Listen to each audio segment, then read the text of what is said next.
Without further ado, I want to bring on my first guest. So Joanne, super excited to have you here today. And Joanne, what we've done with these, because they're just short interviews, rather than me going through a full bio, we usually actually get the person to come on and tell us a bit about their chapter in the book to get things kicked off, and then also why they wanted to get a book out or story out into the world right now. And then we usually get to learn about the person during the interview itself. So, Joanne, can you welcome, and can you tell us a little bit about your story in the book and why you wanted to be involved in getting your story out? Absolutely. Thank you for having me on, Corey. It's just my pleasure. It's been really a blast the last couple of days to be on different venues and talking about the book in its entirety and sharing stories with some of the other authors. And I'm excited today to be here talking about my chapter. I'm in book 2, and my chapter is called Knock Knock. And the reason for the name of that book, it was really funny because yesterday in talking to some of the other guests on a podcast, they also used a similar terminology when the truth of who you are is tired of being kept silent or hidden from the world and just starts to, show you in different ways that you need to step into all of who you are. And so my title came to be Knock Knock because literally I was knocked a couple times, like through accidents and different ways. I mean, literally truth came knocking at my door and said, you're living part of your life, but you're not living the mission of why you came into the world. You need to step up and really step into the truth of all of who you are, even if it takes, a lot of courage to do that, because I had a deep spiritual life that I kept hidden from most people. I was in the business world and, known for my reasoning and logic and things like that. So I was very afraid to talk about my spiritual life. And the other part was that I was in marriages with people whose 2 different marriages in my life with people whose spirituality and mine didn't line up. So that was also a reason why it was really hard to talk about in public. So, yeah. Well, first of all, I want to say I excuse me, I love that. I love that you finally were able to become the person that you were meant to be, and also, as we like to maybe call it, our woo-woo side, release your woo-woo side. I love that you were able to do that because I feel like one of the worst things that happens to a person, I have a book called The Book of Why, about finding why earlier in life.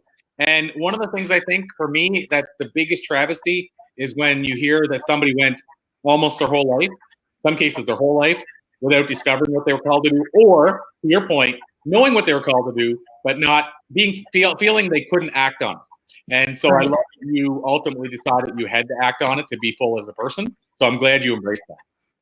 Yeah, thank you. A lot of it starts to it begins in our childhood, this idea of keeping parts of us hidden. We don't feel safe. I mean, it can be an acculturation, which mine was, not that I didn't feel safe, but that, children are to be seen and not heard, and things that are, I spent a lot of time. I wrote about it in the chapter.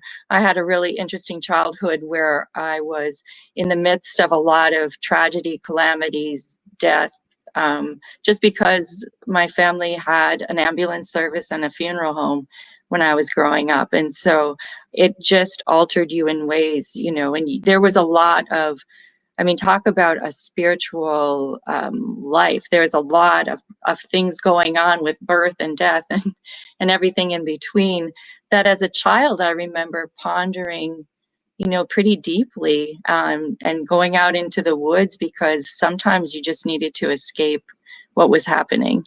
So. Yeah, I have to say that I can't say that I talk to many people that have the same childhood as you. I remember, from our first conversation about it, it's definitely unique, but at the same time, as you mentioned, it was still probably on the side of spirituality and nature and some of those elements that you embrace today.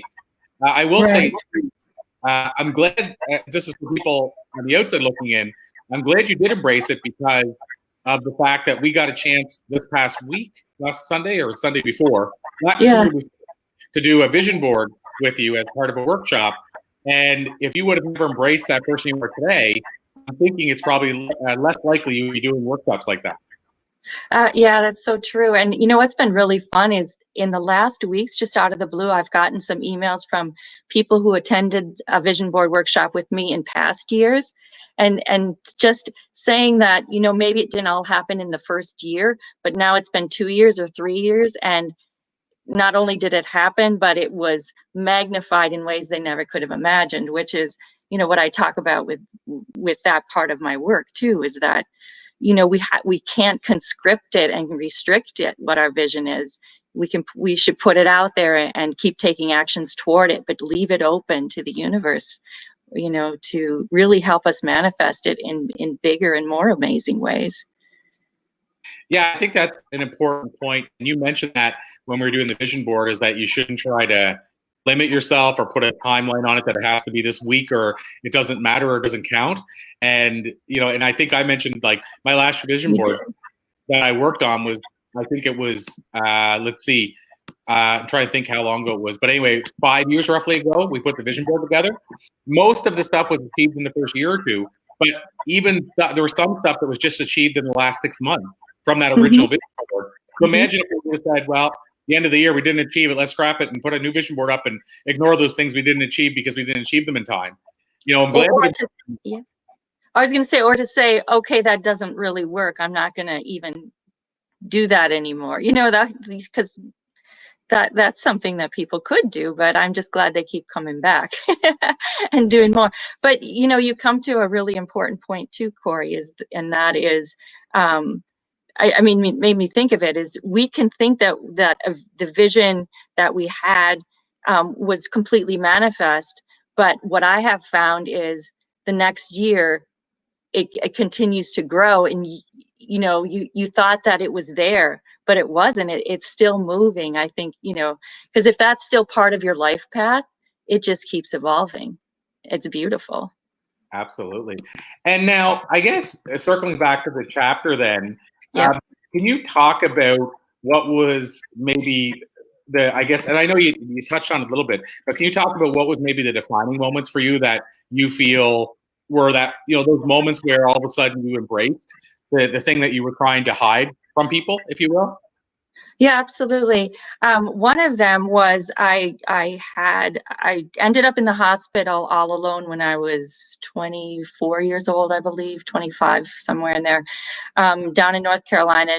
I was working for a big bank down there, using my head in managing operations projects, you know, for this big entity.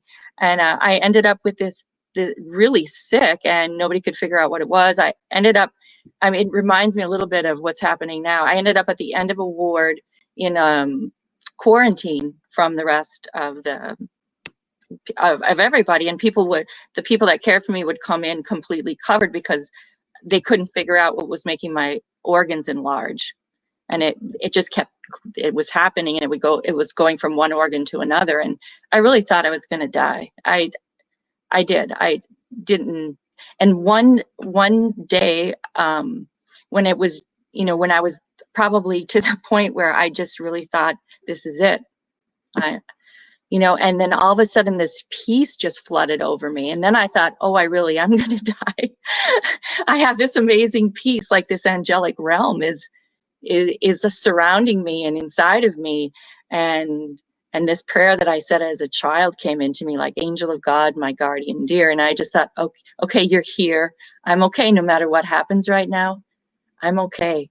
And it really completely, I can't even describe the peace that it was. It just was amazing. And it stayed with me for days and days.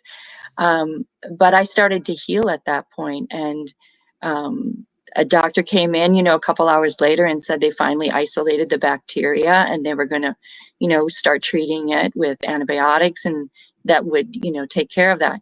And, you know, it took about a month before I could go back to work, but that was a turning point. That was a turning point where I really started to re-examine where my path was headed. But I kept going off the grid. I mean, I kept going off that path. It's not that it wasn't there. And I started reading a lot, doing a lot more reading and a lot more writing about it, but I was locking it down again because I really felt that I needed to be seen in the world. I feel like I'm a seeker for knowledge. I kept feeling I had to be out in the world for knowledge, and just not understanding the depth of the knowledge of the spirit, you know, in all of its fullness. So there were other times I had a couple of car accidents, and then the last time where I literally said, "You're just going to have to knock me down because I know you're here. I know I'm supposed to be doing something else. I don't know where to go." And I did, and I came down with a very, again, not that common, debilitating illness that took a couple of years to come back from.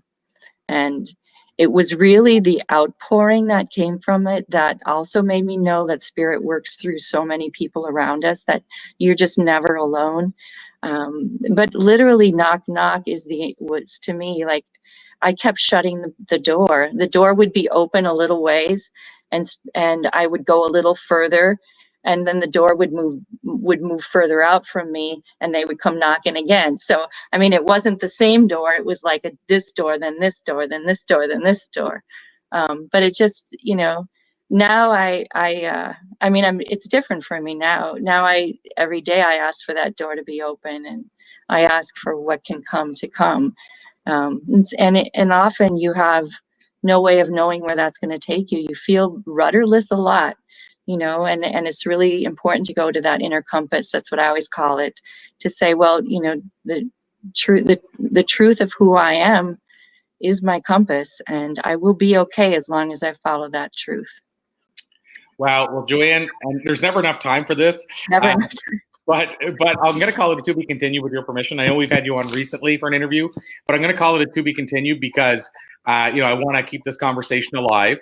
But I also think even just a little glimpse like this gives people a really great view into your chapter and into what came to life for you, living what is in that chapter.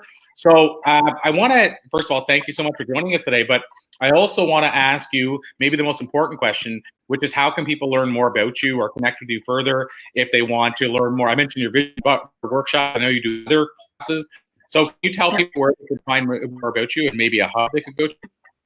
Yeah, well, the quickest way to get in contact with me is my website, which is prismholistic.com, prismholistic.com. So www.prismholistic.com. You can sign up I send out a monthly newsletter with what's happening there. You can get on my email list there. I'd love to connect with you. And I'm also on LinkedIn. You can find me there. I'm on Instagram at jwennerprism. I'm on Twitter as well. I can be found in many places. And yes, I'd love to continue conversations with people that are interested. And I have another thing. I'm part of the Wellness Universe, and part of a course that I have been teaching there, which I'm reconstruing right now into something even better. But it's called Compassionate Conversations for a Courageous Life. And I definitely will continue with those conversations, and I invite people into them. I give them once a month, and I'd love to have people join me there. Awesome stuff. Well, Joanne, like I say, this has been an absolute pleasure. I knew it would be. And so we'll send people your way. I did put the websites in the comments. And in the interim, please keep doing the great work you're doing. We'll keep waving the flag for you. And like I said, let's call it a to be continued. Thank you so much. Thank you for making this all possible for me and so many others, Corey. Really appreciate it. My pleasure. The reward is in getting to know everybody involved and watching their great stories come to life. So my pleasure. Thank you so much, Joanne.